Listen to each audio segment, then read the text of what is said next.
EmMajority Report with Sam Seder. The destiny of America is always safer in the hands of the people than in the conference rooms of any elite. Sam Seder. They are unanimous in their hate for me, and I welcome their hatred. We must guard against the acquisition of unwarranted influence, whether sought or unsought, by the military-industrial complex. EmMajority Report with Sam Seder. Ever get the feeling you've been cheated?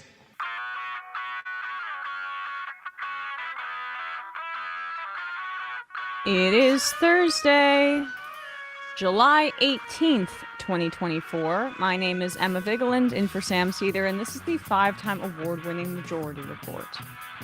We are broadcasting live steps from the industrially ravaged Gowanus Canal in the heartland of America, downtown Brooklyn, USA.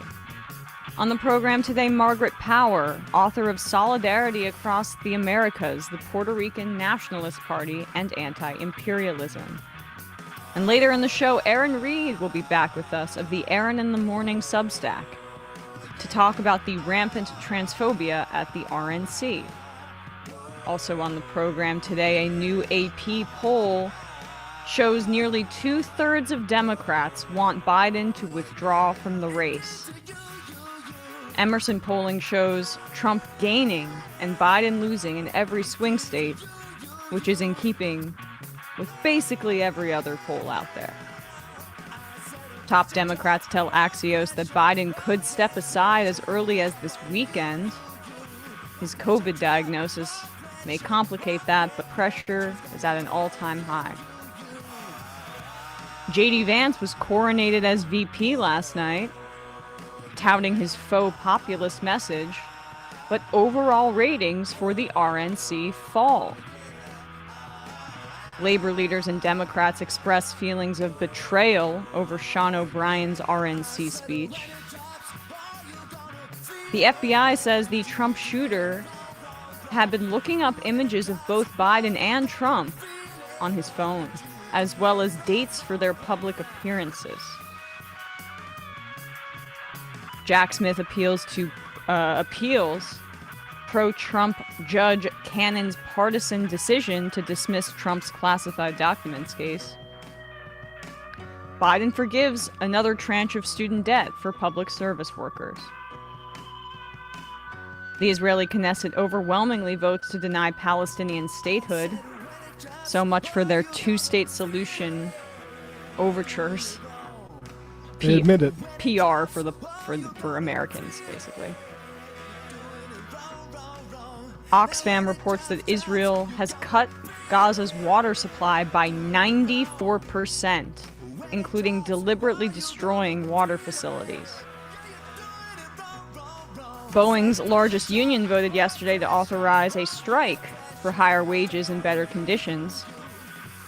This comes as the NLRB reports that organizing and union win rates are skyrocketing.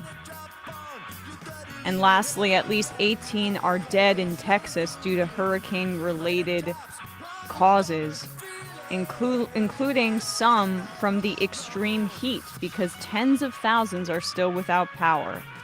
All this and more on today's Majority Report. Welcome to the show, everybody. It is an EmMajority Report Thursday. Hello to Matt. Yo. Hello to Bradley.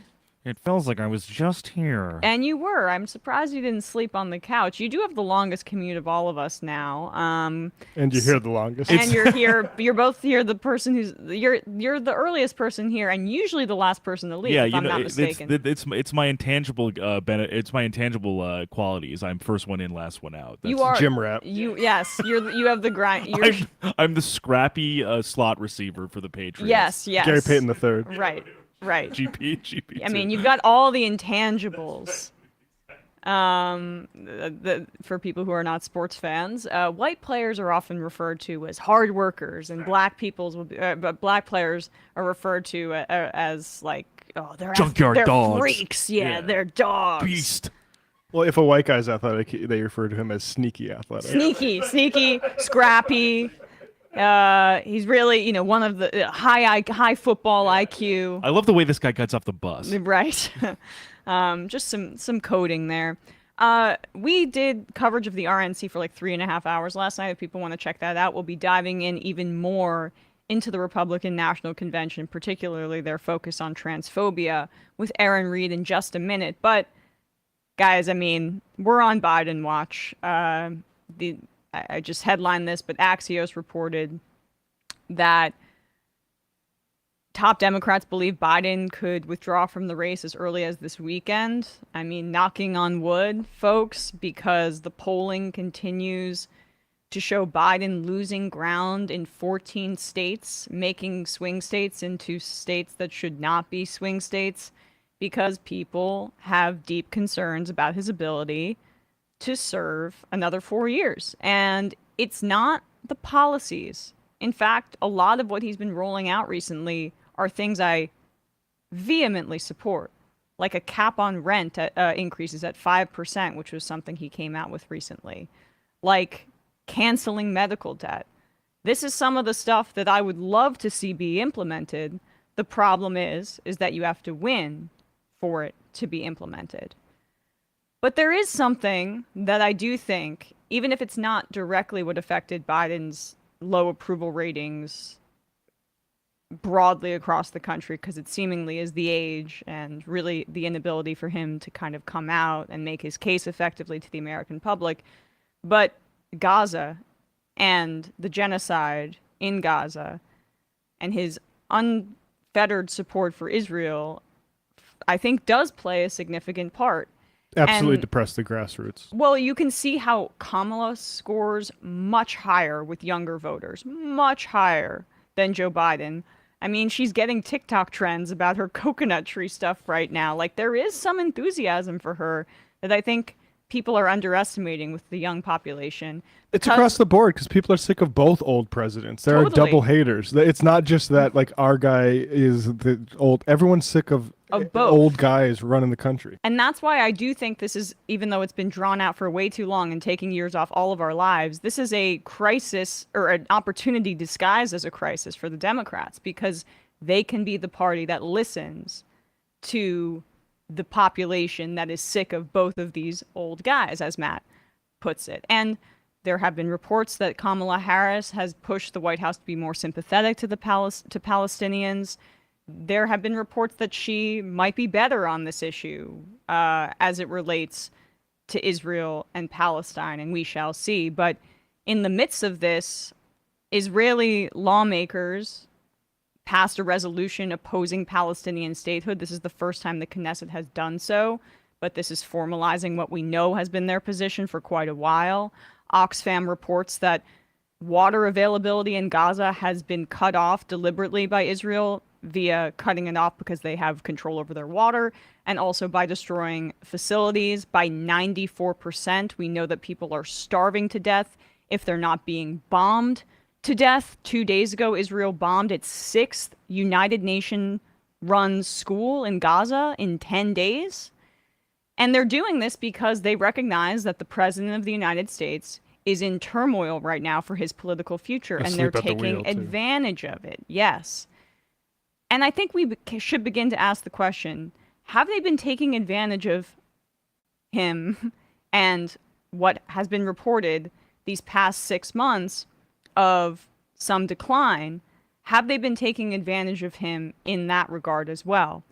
Now, ponder that while you listen to Biden's answer in this interview with Complex, which again, it's like an online, this is, Ezra Klein, I think, made this point, or it was one of the Pod Save guys.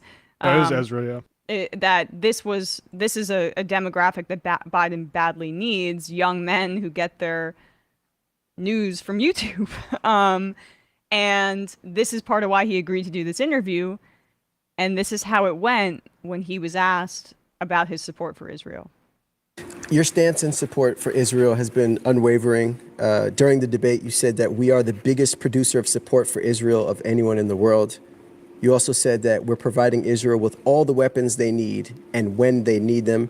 Back in April, $26 billion in aid was sent or was approved to be sent to Israel. Why? I said defensive weapons. I denied them offensive weapons that they were using 2,000-pound bombs and the rest of it. They got them. Because I made it real clear. They cannot use weapons that we provide them to, in fact, use in civilian areas. And that's why I put together this plan. My question, though, is why is your and United States at the current moment support for Israel so strong? Look, Israel, if there weren't an Israel, every Jew in the world would be at risk. Every Jew in the world would be at risk. And so there's a need for it to be strong. It's crazy. And a need for Israel to be able to have, after World War II, the ability for Jews to have a place that was their own. But you don't have to be a Jew to be a Zionist. And a Zionist is about whether or not Israel is a safe haven for Jews because of their history of how they've been persecuted. Are you a Zionist? Yes. Now you'll be able to make a lot out of that because people don't know what a Zionist is. Do you know what a Zionist is? I just ask questions, I don't answer. By the way, I'm the guy that did more for the Palestinian community than anybody. I'm the guy that opened up all the assets. I'm the guy that made sure that I got the Egyptians to open the border to let good goods through, medicine and food but what's happening is, and I'm the guy that's been able to pull together the Arab states to agree to help the Palestinians with food and shelter. I'm the guy, and so it's not. I mean, I've been very supportive of the Palestinians. But Hamas are a bunch of thugs. Hamas is not worthy to. I was over there about 8 days after the massacre. Saw photographs of mothers and daughters being tied in a rope together, kerosene pouring on their head, and them burned to death. Nothing's happened like that since the Holocaust. And it's just not appropriate. By the measure of your support for Israel, why would a Muslim or an Arab American vote for you for re-election? The same reason why Arab Americans in the region support me. The same reason why, because it's the best way to keep peace, the best way to put things together, to make sure that there is a two-state solution in the region. And I've been a strong supporter of that. And everything I've done has been, I've gotten significant support from Arab countries in the region as well. Look, the idea here is that, for example, I got a call from the Saudis. They want to fully recognize Israel. In return, if the United States will give them a guarantee that they will provide weapons if they're attacked by other Arab nations, the one just around the corner, and that we'd allow them to. We would put a civilian nuclear facility there. We'd operate our military. We'd operate it so they can move away from fossil fuels. Senator Brain. That's a big game changer in the whole region. I've worked with El Sisi of Egypt. I've worked with the King of Jordan as a friend. So I've been able to work with the Arab countries very well. And I don't have a prejudiced bone in my body. The Arabs are good people. They need help now. They need help. Immigration is. So that was the kicker line for me there. I don't have a prejudiced bone in my body. The Arabs are good people. Hey, no one was saying otherwise. And also, folks, don't talk about people in that region as Arabs broadly. Like, I mean, gosh, it's like saying, the Orientals love me in the year 2024. Well, that is not. These are nations with distinct, cultural differences, religious differences, national differences. The Arab countries. This is the way that a really old school racist Zionist talks about that region. Yeah, Zionists don't like to say Palestinians because they're trying to erase Palestine and act like it never existed. And, a lot of people who usually listen to this will know this, but just to rehearse it for people who haven't come across this. What is a Zionist? Is it just merely people who think there should be a safe space for Jews after the Holocaust? No, I think we all agree that there should be maybe lots of safe spaces, including the United States of America, for instance. Yep. But actually what Zionism is that there should be an exclusive nation with a goal of Jewish demographic superiority in terms of more numbers of Jews in a part of the world where that needs to be constructed through ethnic cleansing and genocide. That's what we are seeing, and that's why people object threat to Zionism. It'd be one thing if it was just, oh, there's a lot of Jewish people in Palestine post World War II, and actually America and Britain aren't taking refugees, so I guess they have to go to Palestine. It'd be one thing if it was one democratic state where everyone has equal voting rights, but there was too many Palestinians there, too many non-Jews there to construct a Jewish nation. So that's why we had the Nakba and the 75 years since. And like it's so. And the continued occupation, because exactly. in reality, the populations of Palestinians and Israelis within Greater Israel, which I refer to as East Jerusalem, the West Bank, and Gaza, areas that Israel controls but has Palestinians in them, it's basically 50-50. So it does threaten the notion of it being a Jewish ethno-state, but we don't believe in building up walls. At least we shouldn't, but well, we used to be the tear down the wall people. Now we're build the wall Now people. we're build the wall to maintain an ethnic purity in a nation by expelling people violently. No, how about the 7 million and the other 7 million live together in a pluralistic society, which it's not some fanciful notion.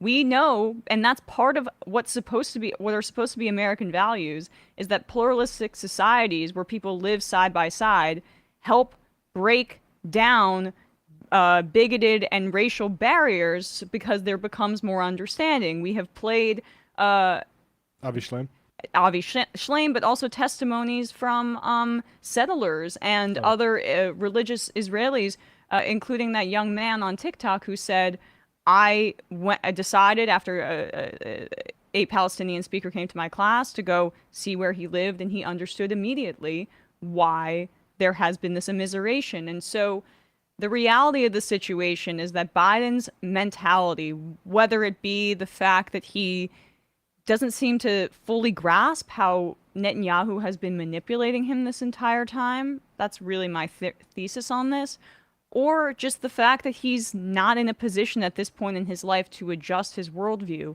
It's imposing an extremely racist, retrograde, colonialist vision onto the Middle East, which is going to have long-term ramifications beyond the wholesale slaughter of women, children, and men who they just say they're combatants, and put them in torture chambers and starve them to death.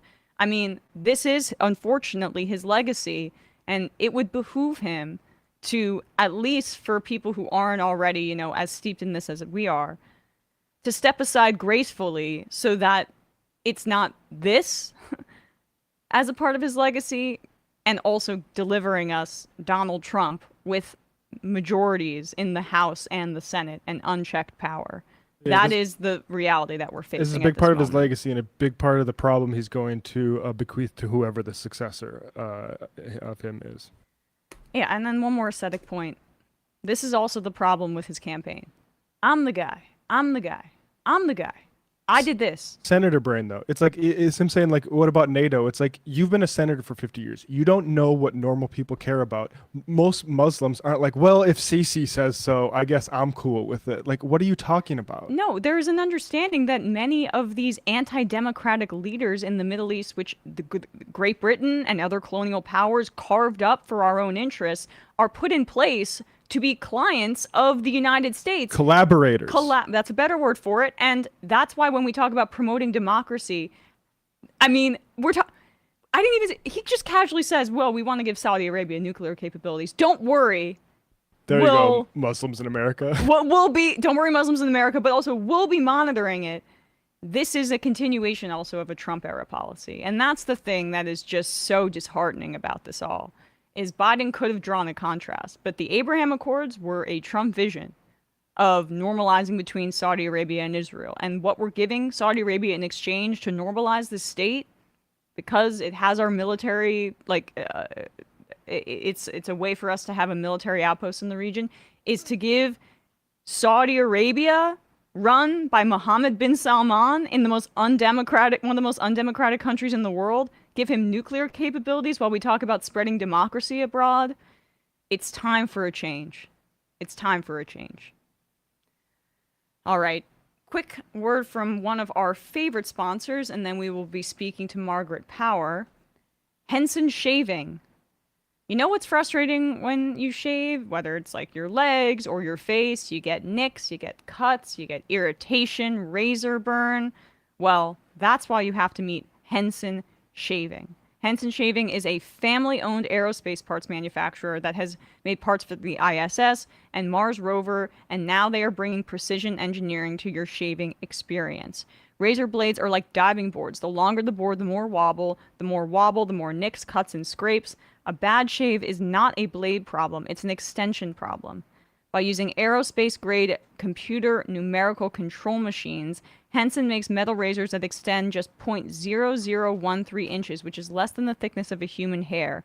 That means a secure and stable blade with a vibration-free shave. And it gets better. The razor has built-in channels to evacuate hair and cream, which makes clogging virtually impossible. Seriously, Henson Shaving wants the best razor, not the best razor business. That means no plastic, no subscriptions, no proprietary blades, and no planned obsolescence. The Henson razor works with standard dual-edge blades to give you an old-school shave with the benefits of new-school tech. Once you own the Henson razor, it's only about $3 to $5 per year to replace the blades. I mean, it really is incredible. I got my dad this for Father's Day, I guess last year, and then I also got it for my fiance, who now says he's never going back.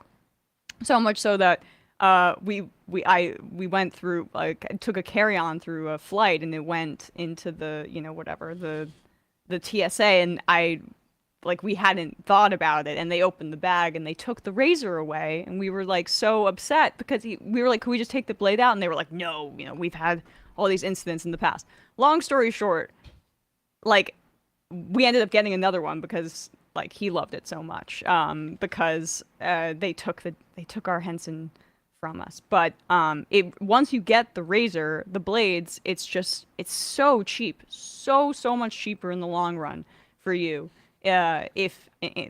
Versus going to, your local store and getting some of those blades. And the shave, honestly, is better. It's time to say no to subscriptions and yes to a razor that'll last you a lifetime. Visit hensonshaving.com/majority to pick the razor for you and use code MAJORITY, and you'll get 2 years worth of blades with your razor. Just make sure to add them to your cart. That's 100 free blades when you head to hensonshaving.com/majority, HENSON shaving.com/majority. Use code majority. We will put a link to this in the description wherever you're listening to or watching this.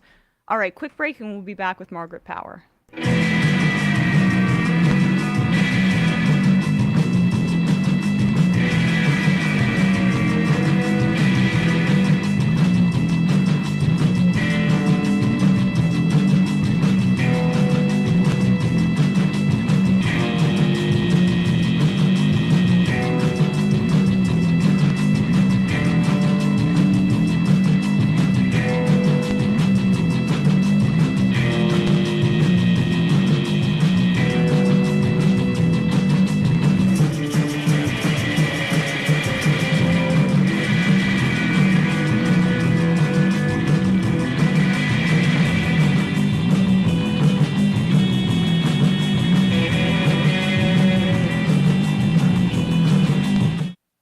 We are back, and we are joined now by Margaret Power, Professor Emerita of History at Illinois Institute of Technology, author of Solidarity Across the Americas, the Puerto Rican Nationalist Party, and Anti-imperialism. Margaret, thanks so much for coming on the program today. My pleasure. So, Puerto Rico is considered a United States territory. Okay, so territory, that's key, because isn't that just a fancy way of saying colony? It certainly is, both legally and in terms of reality, in terms of what it means to be living in Puerto Rico, in terms of what it has meant to be living in Puerto Rico since 1898, when the U.S. invaded under the pretext that it was there to give freedom and independence from Puerto Rico, which was then a Spanish colony. And can you talk a bit about that history then, a quick rundown for our audience, how it started as a Spanish colony and then the Spanish-American War and how the United States took control of Puerto Rico? Yes, as part of Spanish colonialism, Puerto Rico was taken as a colony along with Cuba, Hispaniola, and then from there onto the mainland Mexico, and then further south into Peru. And then both Mexico and Peru were the key centers, but the Caribbean was also crucial, both for Spanish and U.S. colonialism, because it was the gateway into Latin America. And then Puerto Rico gained a special military and geopolitical importance for the United States because of the seaways into the Caribbean passed right through on the coast of Puerto Rico. And once the Panama Canal was built, that which was so essential for U.S. geopolitical military control, not only of Latin America, but also of Asia, Puerto Rico was also central to that. And can you talk about the legal distinction between colony and territory? I mean, people in Puerto Rico can't vote for president, but they can come to the United States and move here to the mainland, and then they can participate in U.S. elections. But if you're on the territory / colony of Puerto Rico, your rights are very different. Well, exactly. Puerto Ricans are U.S. citizens. They were given citizenship, or some would say citizenship was imposed upon them in 1917 during World War I, and it was viewed as a way to tie Puerto Ricans into the United States and to prevent what both then and during World War II, which was a German incursion into the area and from there into the United States. So if you're Puerto Rican, born in Puerto Rico, you are a U.S. citizen, regardless of if you're there or in the United States, but you can't vote. Not only can you not vote for president, you can't vote for senator, you cannot vote for a congressperson, you vote in no federal election whatsoever. If you come to the United States, then you can vote. So I'd always ask my students, for example, do Puerto Ricans need a visa to come to the United States? And my non-Puerto Rican students would always say, either be puzzled or say, well, yes, of course they are, because the vision was if you're outside the United States and you're Latino, then you need a visa. So I think it's very contradictory. And what it means is that basically Puerto Ricans don't have the same kind of rights. So I'll give one example of what that means is after Hurricane Maria devastated Puerto Rico, it meant that Puerto Ricans did not get the same kind of assistance that people in the United States got. And we know that people in the United States didn't always get the greatest assistance, so we can imagine that it was even worse. People could not declare bankruptcy in Puerto Rico. That's just sort of like, why? They're just not, they can't. Which is amazing, too, because those are kind of the austerity politics that the United States has imposed on their government. So it's both austerity for the citizenry and for the government. That's more modern. I want to get there in a little bit, or more, I guess, relevant to our current moment. But what was it about the politics of the United States that, after colonizing Puerto Rico, taking it in the Spanish-American War, that made them want to downplay that it was colonialism as opposed to, it's just a territory?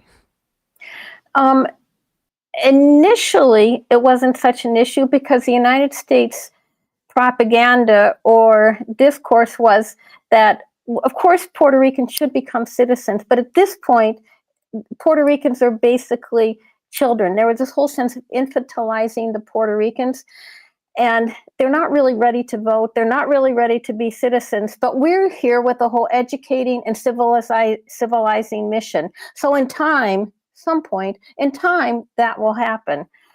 Then when it really changed the idea that, we cannot actually possibly let people know that Puerto Rico is a colony, happened during the Cold War, when there's basically the United States versus the Soviet Union saying, no, we're the most democratic, we support liberation, we support independence. And here all these nations were having struggles for national liberation, for national independence. And I just want to put in a little commentary on the Nationalist Party, which was the party that led the struggle for independence from the 1920s through the 1950s. They had built relationships with different organizations, individuals, governments throughout, especially throughout Latin America. And all these people were key and were instrumental, and they were totally aware that Puerto Rico was a colony of the United States. So in order to disguise the fact that the United States had a colony, i.e. Puerto Rico, the United States worked with Puerto Ricans who were willing to work with the United States to engineer this whole really basically an illusionary idea that Puerto Rico was independent, and it's called a free associated state, which means what? It means nothing, really, because they're not free, they're not associated. They are associated, I suppose. They're not a state, and that's what Puerto Rico's status is to this day, which is why you can be a citizen in Puerto Rico but not be able to vote for the president or any federal office. Okay, so you mentioned the nationalist parties, which is central to what your book explores, nationalism, and writing about it in a different way than I think a lot of us on the left in the United States or broadly think about the term nationalism. Often it's a method to subjugate, like Christian nationalism, white nationalism, Zionism, right? Fascism. Fascism, exactly, Right. Like this, in the context of Puerto Rican independence, though, when it's people who are struggling against like a domineering power, nationalism can be a very potent political movement. And as you write about, in the 20th century, within the context of Puerto Rican independence, the nationalist movement is a liberatory one. Yes, and I think that's really important because often we live, well, always we live in the present, but I think often by living in the present, we accept our definitions of now and impose them upon the past. And I think part of what historians attempt to do is obviously we use our world of today to interpret and understand the past, but we also try to go back to understand how people in the past understood the past.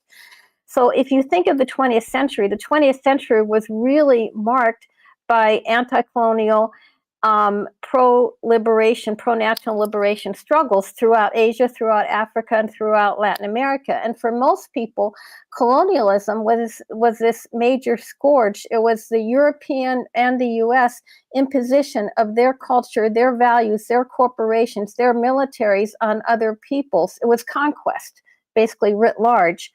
And so for many people, the idea was that we want to be our own nation. So concretely for Puerto Ricans thought, we're not part of this Anglo-Saxon world. We are part of the Latin American world. And what was quite startling and quite impressive was the amount of time and energy and resources the Nationalist Party put into cultivating relationships with key figures and governments and organizations throughout Latin America. And as a result of that, they got a tremendous amount of support. So if I may give one example of how that was so crucial. Sure. In 1950, the Puerto Rican Nationalist Party staged an uprising in Puerto Rico. And it was to oppose what I mentioned earlier, the free associated state. And as part of the process, they took over different towns in Puerto Rico. In the US media, it was reported by and large as a civil war among Puerto Ricans. In the 1950s, there was a large Puerto Rican community in New York City. And two members of the Nationalist Party, there were Nationalist Party members and organizations, chapters, I guess, in New York City, said, we've got to break this media blockade. So two of them went to Washington. The goal was to assassinate Truman, not necessarily to kill Truman. I mean, obviously to kill Truman, but the goal was to sort of transform world opinion and world understanding of what was happening in Puerto Rico. They were not successful. One was killed. The other, Oscar Collazo, was given the death penalty. At that point, Puerto Ricans in New York City and in Puerto Rico galvanized and spread through the words and called on their contacts throughout Latin America. An amazing number of people like Pablo Neruda and Gabriela Mistral, Nobel Prize winners from Chile, the president of Argentina, student organizations in Uruguay, diplomats in Costa Rica, the presidents and different political officials in Cuba all galvanized and sent telegrams, wrote petitions, did what they could say, save the life of Oscar Collazo. It got to the point that basically President Truman saved his life and said, okay, basically, which he had the death penalty, he'll get life imprisonment instead. And keep in mind, this is the same time that the Rosenbergs were in prison. And despite the worldwide mobilization to save the life of the Rosenbergs, they were unable to do it. Now, of course, this is a lot more complicated. There's a lot more going on. But I think it just speaks to the power of, one, Latin American solidarity at that point, and two, the Nationalist Party, and three, how committed so many people throughout Latin America were to oppose U.S. imperialism. And one way they could do it very concretely and very directly was by protesting the approaching execution of Oscar Collazo. In this time period, the Cuban Revolution is beginning to ramp up. Obviously, Puerto Rico and Cuba are quite close in proximity, and you mentioned how the Puerto Rican nationalist movement worked with other North American colonies, former colonies, in the region, or coordinated, tried to have this solidarity with them. What was their relationship with the Cuban Revolution in the 1950s? It was extremely close. That when Puerto Rican nationalists went into exile, many of them went to Cuba, and they worked directly, which was called the July 26 movement, which was what became the movement that ultimately overthrew Batista. And the probably foremost leaders of it are Fidel Castro and Che Guevara, which people are very familiar with. Right. At that point in 1950s Cuba, the Nationalist Party worked very closely with the student movement, of which Fidel Castro was the leadership. And he himself actually organized a demonstration at the U.S. Embassy.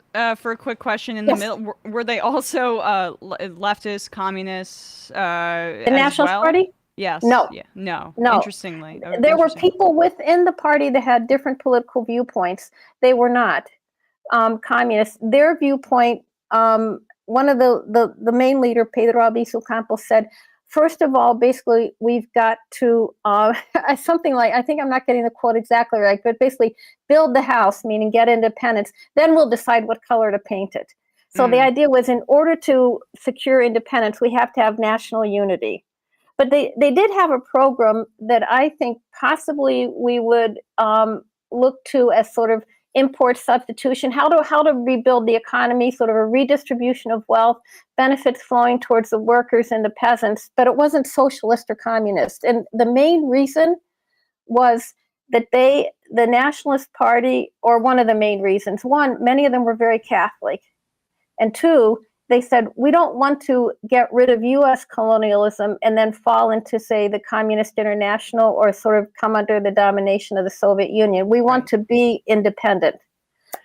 Okay, so sorry for throwing you off your axis. That's Cuba. Back to Cuba. Back to Cuba. Apologies. Yeah, that's quite all right. So then after the assassination attempt, the FBI, which was operating throughout Latin America at this point in time, the FBI then went into Cuba and arrested some of the nationalists in Cuba.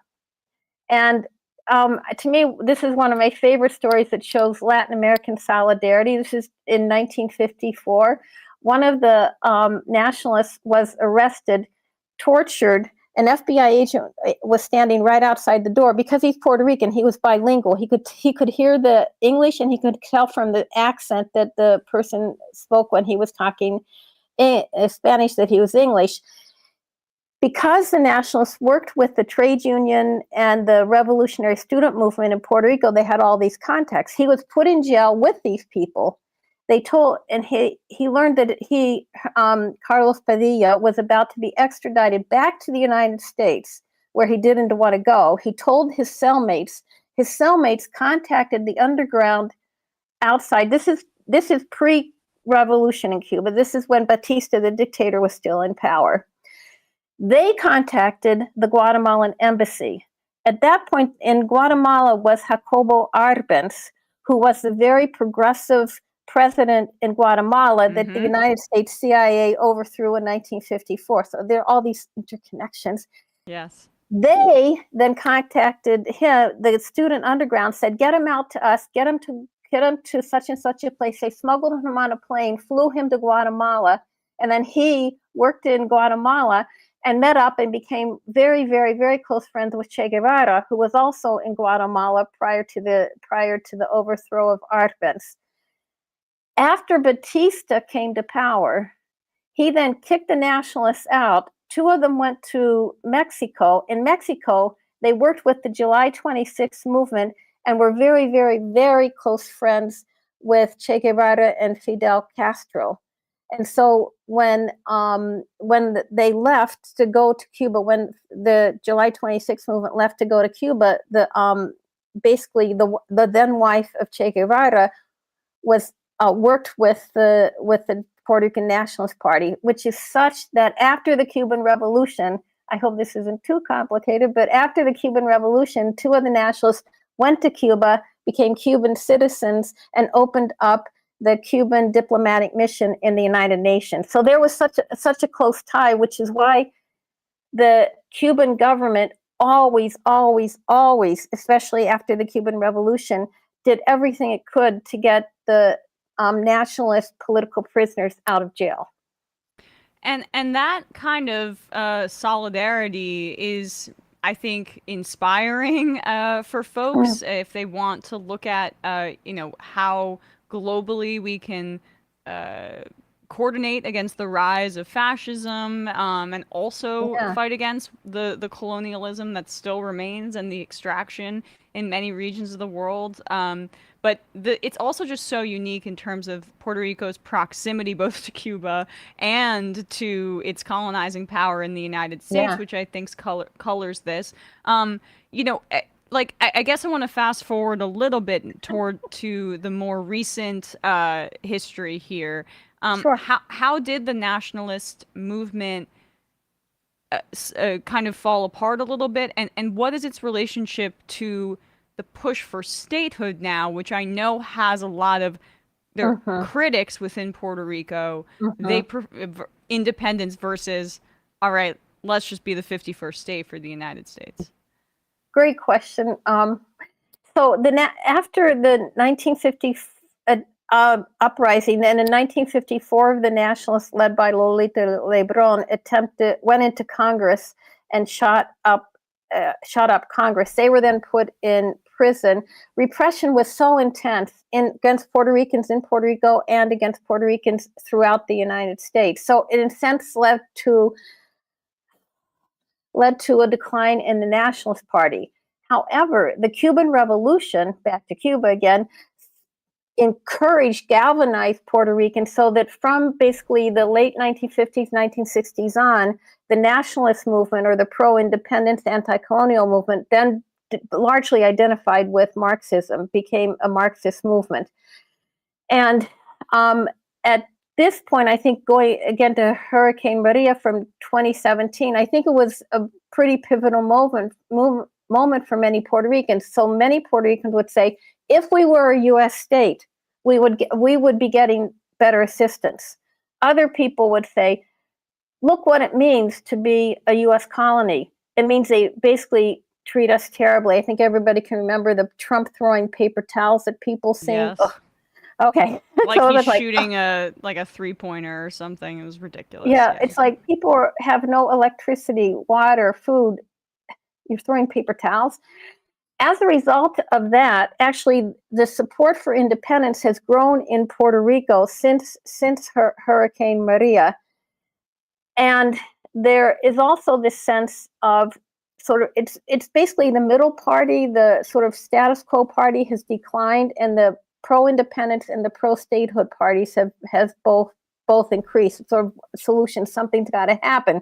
At the same time, you mentioned earlier, the U.S.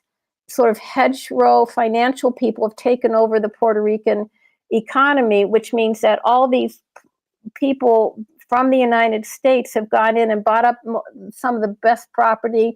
They have sort of people who are doing sort of remote work are there.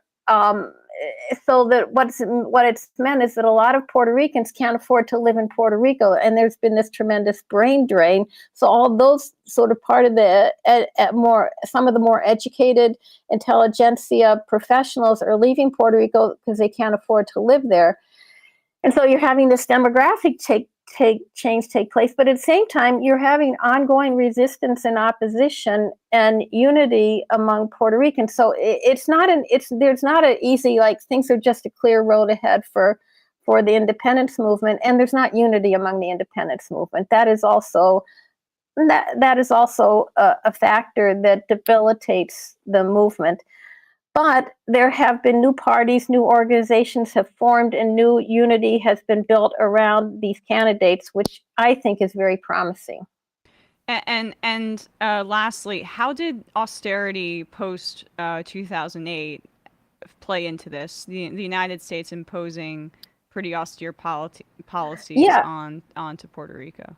Totally, that's exactly what has led to all this. So that they slash. So cut money for education, cut money for healthcare.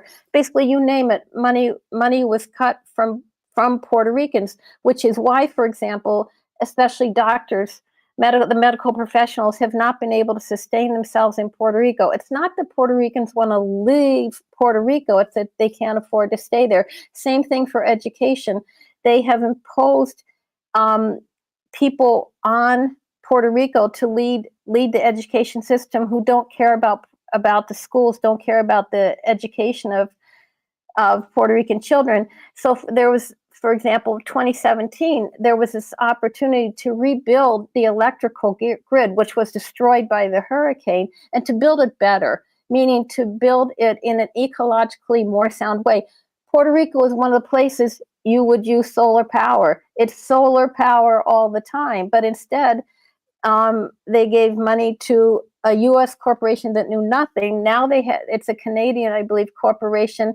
There are constant blackouts. The electric system is running down. Sort of the classic. Who's the highest bidder? Who can we get the most money from in order to give you the rights to run the electrical system, for example? And it's just sort of a repetition. It's a repetition, maybe on steroids, of what's been going on since 1898, of sort of how can we get as much possible out of Puerto Rico? Yeah, I mean, why are we privatizing our electric system? We're seeing what's happening right now in Texas. Exactly. I mean, but of course, this is Naomi Klein, this disaster capitalism, right? I mean, this is exactly totally that dynamic. Well, this is really fascinating. I'd encourage everybody to read Margaret's book. It's called Solidarity Across the Americas, the Puerto Rican Nationalist Party and Anti-imperialism. We will link to your book wherever people are listening to or watching this, and at majority.fm. Thanks so much for your time today, Margaret. I really appreciate you coming on. It's been great. Yes. Okay. Absolutely. Have a good day. Bye-bye. All right. We will head into a break, and then when we come back, we will be joined by Erin Reed.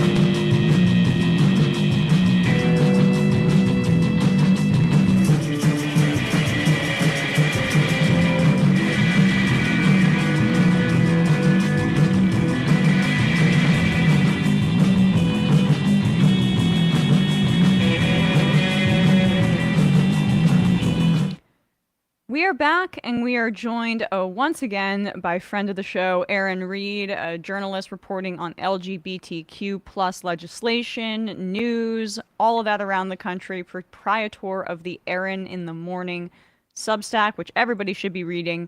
Erin, thanks so much for coming on the show today. Of course, thank you for having me on. So the RNC, pretty transphobic. They're going in on that. Marjorie Taylor Greene was one of the opening speakers at the RNC. Let's watch a little bit of what she had to say. We played this last night on our RNC coverage, but you wrote on your in Erin In The Morning in particular about these comments. This is what, honestly, one of the top Republicans in terms of fundraising. She's powerful. Marjorie Taylor Greene had to say on night one of the RNC. They promised normalcy and gave us Transgender Visibility Day on Easter Sunday.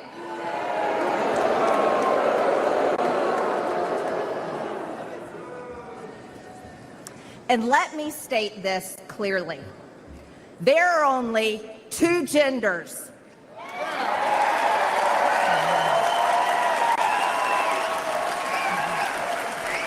All right, Erin, so there are only two genders, says Marjorie Taylor Greene. But obviously this is a theme. Can you explain the whole Easter Sunday thing? Because that seems to be what the right is obsessing over about this Trans Day of Visibility. Of course. And, Marjorie Taylor Greene was one of the first big speakers to speak at the RNC this year. And her speech would sort of set the table for what would be a continual deluge of homophobic and transphobic remarks from multiple speakers at the RNC. So this thing that Marjorie Taylor Greene is specifically referring to was Biden's proclamation of Trans Day Visibility on March 31st this year. This is the typical date for Trans Day Visibility. Now, the interesting thing is that it fell on the same day as Easter Sunday, and a bunch of Republicans just went up in arms over this, the fact that Easter Sunday was sharing the same day as Trans Day of Visibility.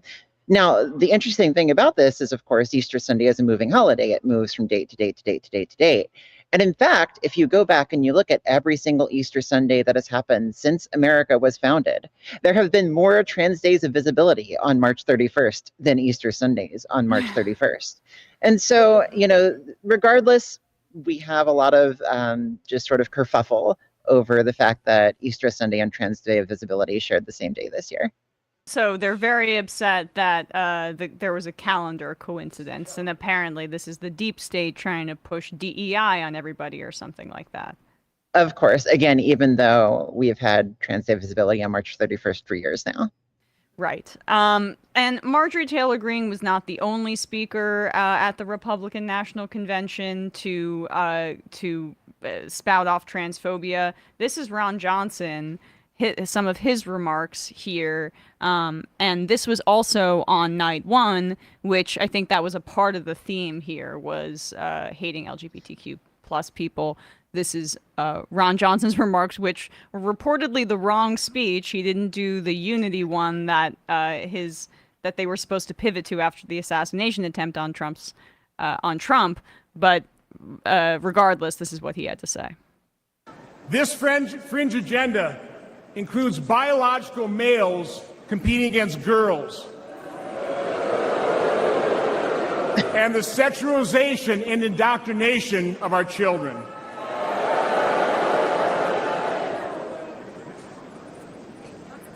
Today's Democrat agenda, their policies, are a clear and present danger to America, to our institutions, our values, and our people. All right. So you heard those boos in the crowd. Reaction, Erin, to Ron Johnson's remarks there. Yes, of course. So, this is a continual use of shrouded language to basically espouse for book bans, as well as bans on LGBTQ clubs in schools, bans on inclusive policies in schools, and more. And in fact, if you look back in history, this has a history. You can actually go back to articles written in the 1990s, the 1980s, and the early 2000s, specifically targeting gay-straight alliances in schools, where they used identical language, that these clubs were sexualizing kids and not allowing youth to express their LGBTQ identities in schools, to wear rainbow flags or anything else like that, was akin to sexualizing kids. It's not true. We have inclusive policies in schools specifically so that people can be themselves publicly, so that people can use their names, that people can, hold hands with somebody that they care about. And I think that these statements show that the Republican Party is not backing off from what has been a very, very fiercely anti-LGBTQ agenda. And so far, you've played, 2 of the first day speeches, but this would continue to become a theme in day 2, in day 3. I don't know how many of you watched last night, but we saw Trump Jr., Matt Gaetz. We saw DeSantis come out with anti-LGBTQ policies and statements. Right. Ron DeSantis was so thrilled to be able to get back to his bread and butter of transphobia, which was a big theme in his campaign. I mean, I think he lost for reasons unrelated to that, but we do see that while the Republicans are bigoted on this front, when transphobia has been at the forefront of some of these campaigns, Republicans haven't had a ton of electoral success running on this. Now, that's separate from state legislation and transphobic legislation that's moving through many, many red states in this country. But when it comes to, governor's races, Senate races, I encourage people to read Ettinger Mentum's piece, which is very long form, The Electoral History of Transphobia. They haven't had too much success, but still the base gets riled up about it. They do. And of course, as you mentioned, DeSantis ran back home with his tail tucked between his legs after he really ran heavily on this issue.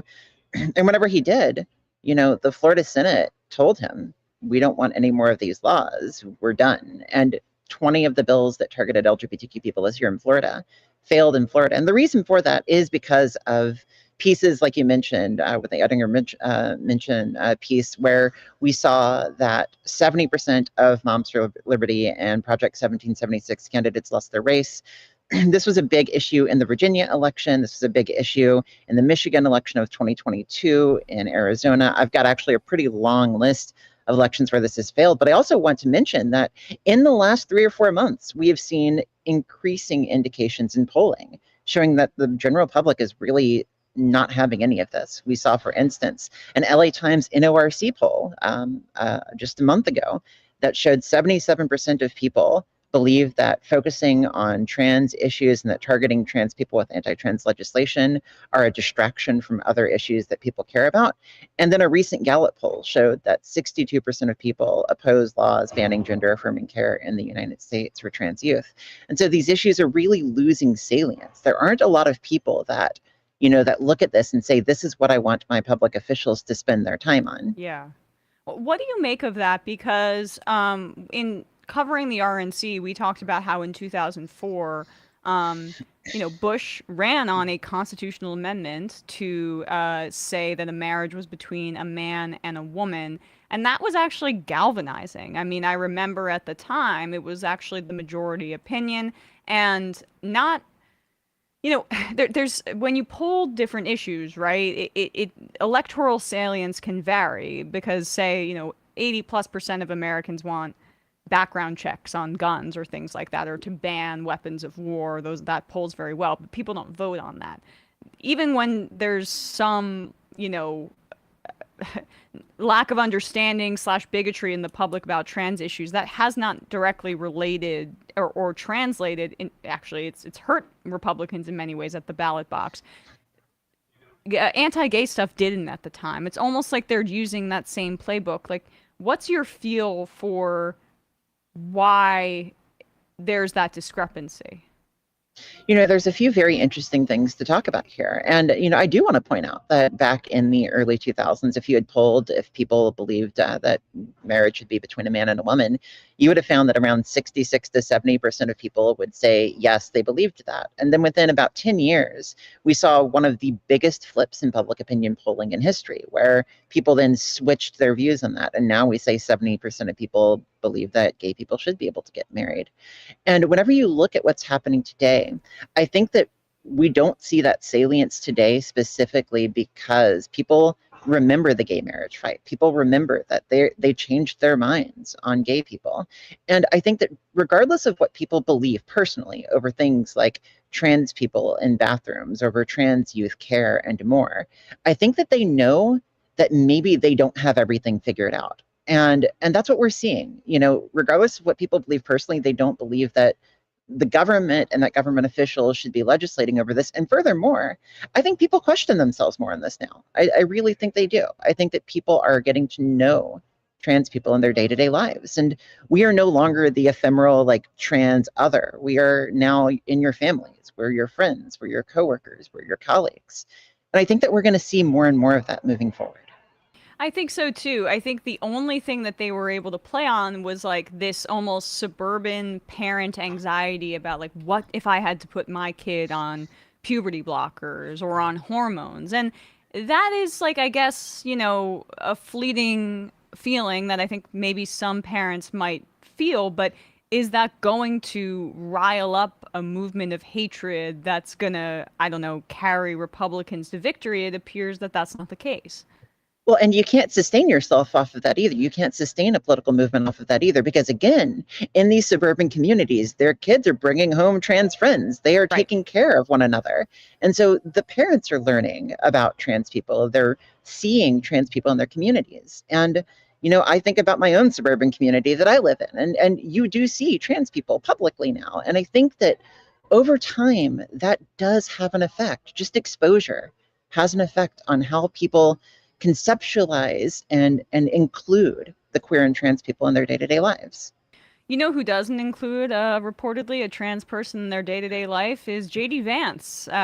We talked about that last night, how J.D. Vance has reportedly cut out a longtime friend who he was once supportive of, who sent them home baked goods after they had top surgery.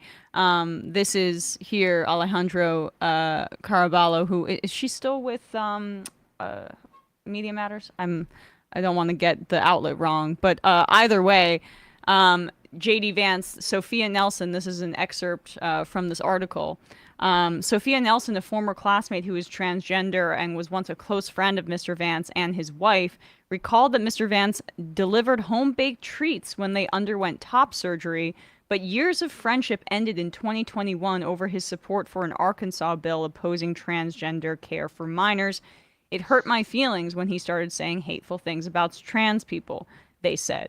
So that's somebody who used to be friends with J.D. Vance, who, for his political ambitions, whatever the case may be, has cut out of his life. But you don't need to take his personal relationships for it. I mean, J.D. Vance sponsored a Senate bill to ban trans care for trans youth across the country. So this vice president, beyond what I just said, what through your writings have you discovered about Vance's transphobia? Well, I mean, let's go full circle. And that bill that J.D. Vance is sponsoring in the Senate right now is the companion bill to Marjorie Taylor Greene's bill. It is the bill that Marjorie Taylor Greene first announced. I believe it was on a Tucker Carlson show a couple years ago, and she's been trying to push it ever since. It is the most extreme anti-trans bill in history. It would create a federal felony ban on gender-affirming care for transgender youth, but it would go further than that. It would bar hospitals, secondary education institutions, which include teaching hospitals as well as medical schools, from teaching about transgender care, period. It effectively erases education on trans people. And it's not just hospitals like trans care for medical care. It would even target psychology graduate programs, psychiatry graduate programs, and more. So this is a very extreme bill, and it's something that he's pushed really heavily. It does not surprise me that he cut a trans person out of his life in Arkansas. What does surprise me is that this was the first anti-trans gender-affirming care ban. Arkansas was the first state to pass this bill. And the governor of Arkansas, the Republican governor of Arkansas, vetoed that bill. So he's an early adopter. He's been in this race for a long time, trying to target queer and trans people.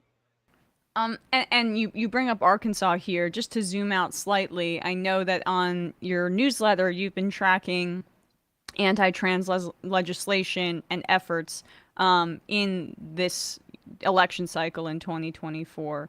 What updates can you give to our audience about the status of a lot of these bills throughout the country, and what are some of the most kind of five-alarm fire threats on the state level for trans kids and people in the United States? Of course. So the first thing to note is that actually this year, the bills are losing steam. They really are. 2023 was harder in terms of bills passed. We've had roughly half the amount of bills passed this year. Part of that now is because many of the states that passed this legislation literally just doesn't have anything else to pass. But there are states like Georgia, for instance, that went to try to pass a bathroom ban, and they failed to do that. We saw it in West Virginia. We saw in Kansas, a Republican cast the deciding vote against the gender-affirming care ban in Kansas. She previously had voted for the bill. And so again, I think that we are seeing even Republicans start to get to know the trans people in their communities. But that said, just because the wildfire is starting to die out does not mean that the embers cannot still burn. And we are seeing things pop up nationally even. Just recently, we saw Senator Joe Manchin essentially approve a trans military ban that would bar transgender surgeries in the military, as well as bar TRICARE from covering trans care for trans youth dependents. And this is huge. This is the first time that a Democrat has supported an anti-trans provision in the military. Now, mind you, it's Senator Manchin. He's technically an independent now, but the bill was voted out of committee by a Democratic group of senators. I do have insight that they are going to be trying to amend that out of the bill, thankfully, but it's pretty scary. But why are we voting this out of committee? I know that Biden decided to weigh in a few weeks ago with some guidelines that were such unnecessary capitulation to the right on this. Like, what is you're just talking about how it's losing steam and there's no electoral salience. What are the Democrats doing? Democrats are often scared of their own shadows. And I think that that's something that we all have been aware of. There's been a significant amount of pressure on the Biden administration, on members of Congress to follow the science, to follow the medicine, to listen to our major medical institutions. And I'm really hopeful that, we can continue to push back on this, but the danger is there.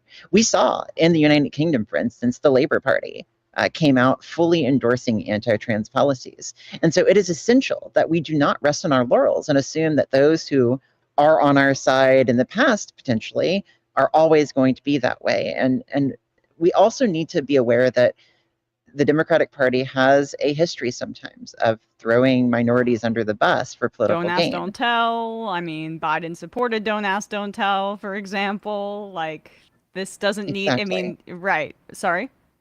I said, no, this is exactly the case. And so we need to make sure that we are not only putting pressure on those who fiercely oppose our healthcare and our right to exist, but also those who are fair weather allies. Right.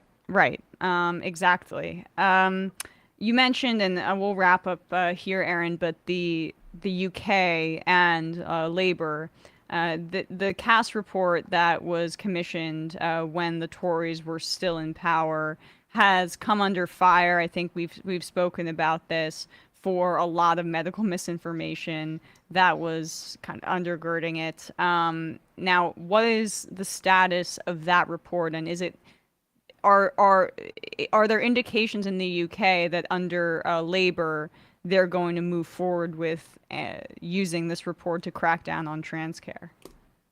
There are indications that Labour is moving forward to at least some degree. I know, for instance, that there was a minister there that had banned puberty blockers, that had extended the puberty blocker ban that was meant to be temporary. They're trying to make it permanent. And so this is a major fear in the United Kingdom. There's also major issues with journalism in the United Kingdom on reporting major issues with the Cass review. We just got a report from the person who leads the Good Law Project in the UK, showing that after the Cass review was published, we saw that there was a spike in suicides after the 2020 restrictions on gender-affirming care in the United Kingdom. There was one suicide the 7 years leading up to those restrictions, and then after that there were 16. And this particular spike in suicides was glossed over by the Cass review. In fact, this is like a 300-page document, and you look and it's mentioned in one single paragraph, and they don't even mention the numbers. And so it's very clear that they were trying to hide the fact that gender-affirming care restrictions hurt trans youth. And this is something that we've always known. We see this in every single time they try to ban gender-affirming care. We see this in all of the studies.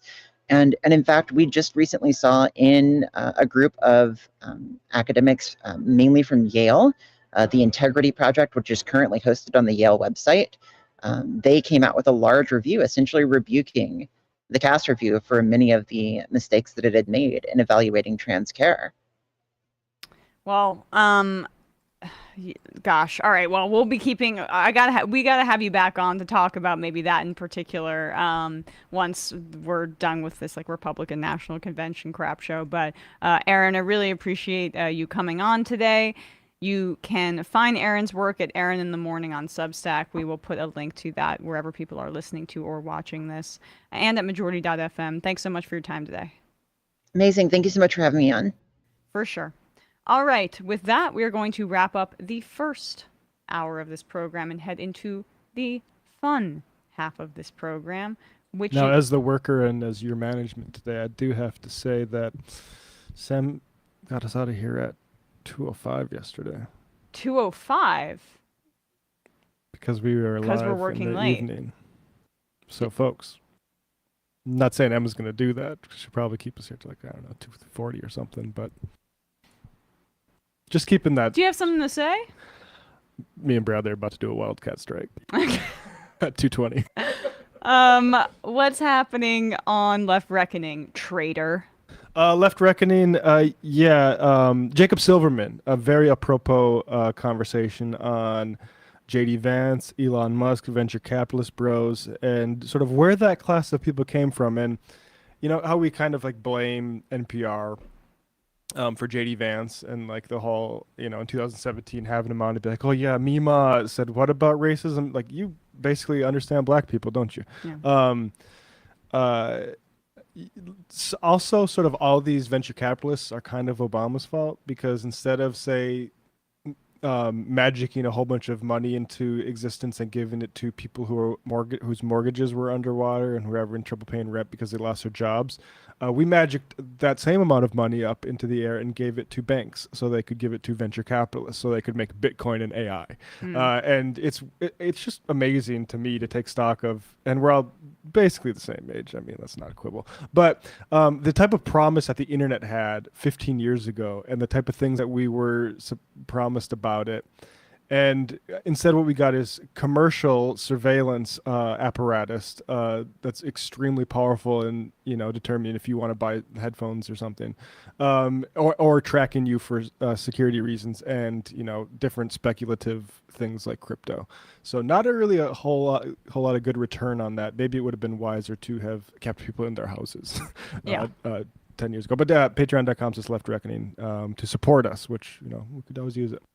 For ESPN, we talked a bit about the Olympics. What else did we talk about, Bradley? We talked about the Olympics, soccer, the results there for Copa and Euro Cups, and we also, just because I wanted to talk a little bit more about it, you know, some people in sports weighing in, trying to get Biden to drop out. So youtube.com/ESPN show.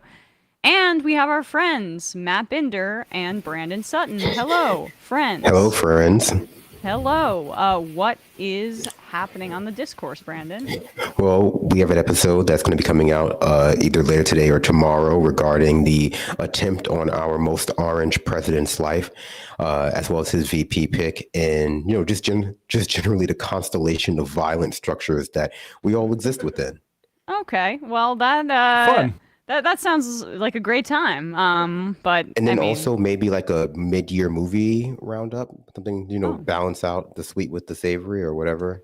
I'm going to Sweet see and sour. Longlegs. Nobody spoil it for me. I'm kind of worried that it might be a little bit disappointing. I thought Evil Dead Rise the last movie that got hyped like this for horror was Evil Dead Rise, and I wasn't a big fan of that. But and did you see the Sydney Sweeney one? I thought you might like that one. Immaculate. I'm gonna see that. Yeah. I resisted paying full price for that because I kind of looked maybe a little bit trashy. But All I will right. check it. You saw it though? No, you know I don't like horror, Oh, but right, I I keep mean, forgetting that.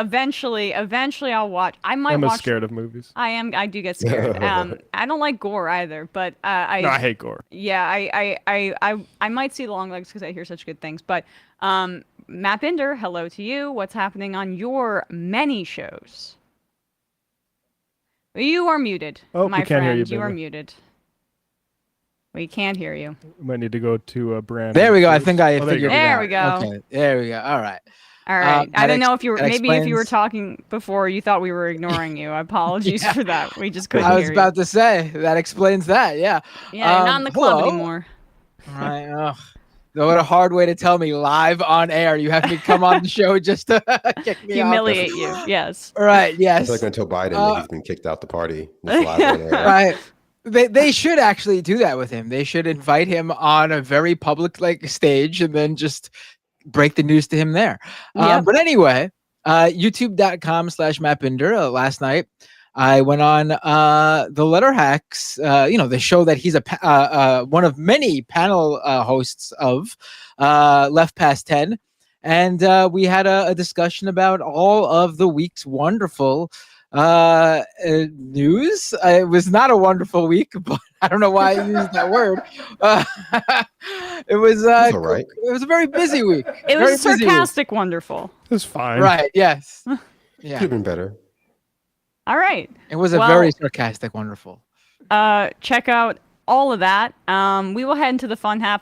Since we will be getting out a little early, because I'm a good friend to Matt and Bradley, because we have coverage again tonight of the RNC, we won't take calls today. I'm sorry, guys, but we will tomorrow, I'm sure. I'm making an executive decision. Wow, Shel Sandberg over here. Just insisting on insulting me over and over. It's been tough. We've been arguing a lot about Biden over here at the office. He just needs to freaking drop out so we can move on. I've been writing the speech for when he drops out, so if you need that, I'd be happy to email it along to the White House. He's lost Rupar, by the way. Rupar said he lost Rupar? That says, is the final domino to fall. Rupar says he doesn't understand how Biden can stay in the race if all of the leaders of the party are coming out against him. So. Yeah, but that's not losing him on the actual merit of people's critiques and criticisms. That's him basically saying, "Oh, all my favorites are now complaining now. Now Biden is screwed because if he can't withstand Jeffries, Pelosi, Schumer, etc., Obama, then it's credit to Iglesias for like the first time ever, and Thomas Friedman. Like those guys are some of Biden's favorite writers, and they got out ahead of it. So." Rupar is really dragging behind. I don't know. Did they when they shared their opinion though? Because to me, this is the big tell. Did they state the obvious of who should replace Biden? Because for me, that's the big tell. Like every Joe Schmo was coming out against Biden, telling him he should drop out. The question is, do they back Kamala, or do they have some weird? They're gonna do this and that at the convention, and this guy and that guy will pick. What's his Bob, the ultimate centrist blue dog Democrat that no one has ever heard of, but apparently we want to put forth as the presidential nominee of the Democratic Party. To me, that's the tell, who they want to replace Biden. All right. Well, interesting. We will be just discussing this, obviously, in the fun half. Heading in there now. See you there. I'm sorry. I will cut to the Emma Thursday fun half, but I do feel a little bit bad truncating the Thursday show with Brandon and Binder here, so folks, we can go. We'll go to. Well, we're not really truncating before it. Bradley and I storm off. No, we're not really, because we won't take calls, so we'll still get enough time chatting with them. Okay, I just feel bad, but anyway, see you folks in the fun. Anyway. No, I go out of my anyway. I go out of my way every single Thursday to turn on my computer, connect my camera, and just sit here at my desk. And this is how I repay my time. Listen, Matt. You got 30, 40 minutes. All right, be back in a little bit, folks. Anyway. Okay, Emma, please. Well, I feel that my voice is sorely lacking on the majority report. Wait, look, Sam is unpopular. I do deserve a vacation at Disney World. So, ladies and gentlemen, it is my pleasure to welcome Emma to the show. It is Thursday. I think you need to take over for Sam. Yes, please. No. I'm gonna pause you right there. Wait, what? You can't encourage Emma to live like this, and I'll tell you why. So was offered a tour, sushi, and poker with the boys. Tour, sushi, and poker with the boys. Was offered a tour, sushi, and poker with the boys. What? Tour, sushi, and poker. Tim's upset. Tour, sushi, and poker with the boys. Was offered a tour, sushi, and that's what we call it in the biz. Tour, sushi, and poker with the boys. Right. Tour, sushi, and poker. We're gonna get demonetized. I just think that what you did to Tim Pool was mean. Free speech. That's not what we're about here. Look at how sad he's become now. You shouldn't even talk about it because I think you're responsible. I probably am in a certain way, but let's get to the meltdown here. Twerk. Sushi and poker with the boys. Oh my god. Twerk. Wow. Sushi. I'm sorry, I'm losing my fucking mind. So was offered to twerk. Yeah. Sushi and poker with the boys. Logic. Twerk. Sushi and poker with the boys. Boy. Twerk. I think I'm like a little kid. I think I'm like a little kid. I think I'm like a kid. Twerk. I think I'm like a little kid. I think I'm like a little kid. Had this debate 7,000 times. A little kid. I think I'm like a little kid. I think I'm like a kid. Twerk. I'm losing my fucking mind. Some people just don't understand. So I'm not trying to be a dick right now, but like, I absolutely think the U.S. should be providing me with a wife and kids. That's not what we're talking about here. Okay, all right. It's not a fun job. Twerk? That's a real thing. That's a real thing. Real thing. Willy Wonka twerk? That's a real thing. That's a real thing. Real thing. What's that offered to twerk? That's a real thing. That's a real thing. Real thing. That's twerk? a real thing. That's a real thing. Real thing. What's that offered to twerk? Ladies and gentlemen, Joe Rogan has done it again. That offered to twerk? That's a real thing. That's poker with the boys. I think he might be blowing that out of proportion. Real thing. That's poker with the boys. That offered to twerk? That's a real thing. That's poker. Let's go, Joey. Twerk? Sushi and poker with the boys. Take it easy, bro. Twerk? Sushi and poker. Things have really gotten out of hand. Sushi and poker with the boys. Delusional. Twerk? Deluded. Sushi. You don't have a clue as to what's going on. Live YouTube. Sam has like the weight of the world on his shoulders. Sam doesn't want to do this show anymore. It was so much easier when the Majority Report was just you. You were happy. Let's change the subject. Right. Rangers and Knicks are doing great. Now shut up. You don't want people saying reckless things on your program. That's one of the most difficult parts about this show. This is a pro-killing podcast. I'm thinking maybe it's time we bury the hatchet. Left is best. Violet twerk? Don't be foolish and don't fucking tweet at me and don't binge. The way Emma has cucked all of these people, love it. That's where my heart is, so I wrote my honors thesis about it. Oh, Sorry, she wrote an honest thesis. I guess I should hand the main mic to you now. You are to the right of me on foreign policy. We already fund Israel, dude. Are you against that? That's a tougher question I have an